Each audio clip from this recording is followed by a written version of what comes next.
और इस तरह गोरी कौवी अलमारी से ऊंची ऊंची छलांगे लगाकर गुड़िया को खेल के दिखाती है। इतनी देर में ही चिड़िया लौट के वापस आ जाती है और गोरी कौवी को 2 दाने देती है। शुक्रिया माँ जी, आपने मेरी बेटी का इतने प्यार से ध्यान रखा, आपका बहुत शुक्रिया। गोरी कौवी वो दोनों दाने लेती है और घर चली जाती है। हा हा हा हा, कालू तुझे पता है आज मैंने चिड़िया को कितना बेवकूफ बनाया। मैंने उसकी बेटी की कैंडी भी खा ली और 2-3 छलांगे मार के दिखाई और वो इतनी खुश हुई और उसने अपनी माँ को लगता शिकायत नहीं की होगी और बदले में मुझे ये 2 दाने दे दी चिड़िया ने। कालू हा हा हा, लेकिन तुम ये क्यों नहीं सोचती कि बार बार मेहनत करने से अच्छा है हम लोग एक बार ही मेहनत कर लें। क्या मतलब? मैं तुम्हारी बात समझी नहीं कालू। हम गुड़िया को चील के पास ले जाते हैं और उसका सौदा करते हैं और चील से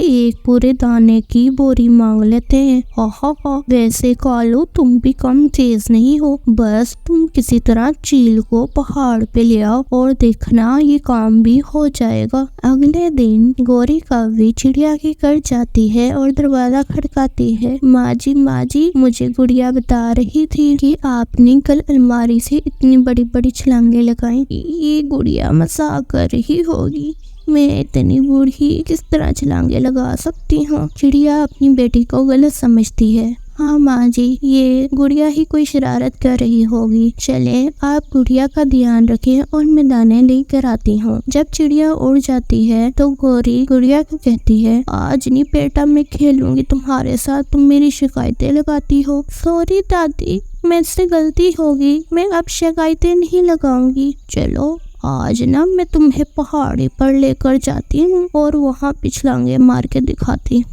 इस तरह गोरी कौवी गुड़िया को अपने साथ ले जाती है और रास्ते में उसे चिड़िया देख लेती है। चिड़िया अपने दोस्त कबूतर और मिठू तोते के साथ होती है। ये बुढ़िया कितनी तेज उड़ रही है और ये मेरी गुड़िया को कहाँ लेकर जा रही है। अचानक ही तेज हवा का झोंका वहाँ आता है और गोरी के सर से उसके सफेद बाल उतार देता है। इस तरह चिड़िया को पता चल जाता है ये गोरी कौवी है और वो अपनी बेटी गुड़िया के पास जाती है। गोरी, तुम्हें शर्म न आई? तुमने मेरी बेटी को कहीं ले जाकर मारने का फैसला किया और तुम मेरे घर बूढ़ी बनकर आई और मैंने तुम्हारी इतनी खिदमत की। तुम्हें शर्म आनी चाहिए। तुम अपनी हरकतों से कब बाज आओगी? और वो तीनों मिलकर गोरी कौवी को बहुत ज्यादा मारते हैं और चील भी जैसे उसे पता चलता है कि कालू उसे पागल बना रहा है और वहाँ कोई गुड़िया नहीं आई तो चील कौवे को बहुत ज्यादा जख्मी कर देती है।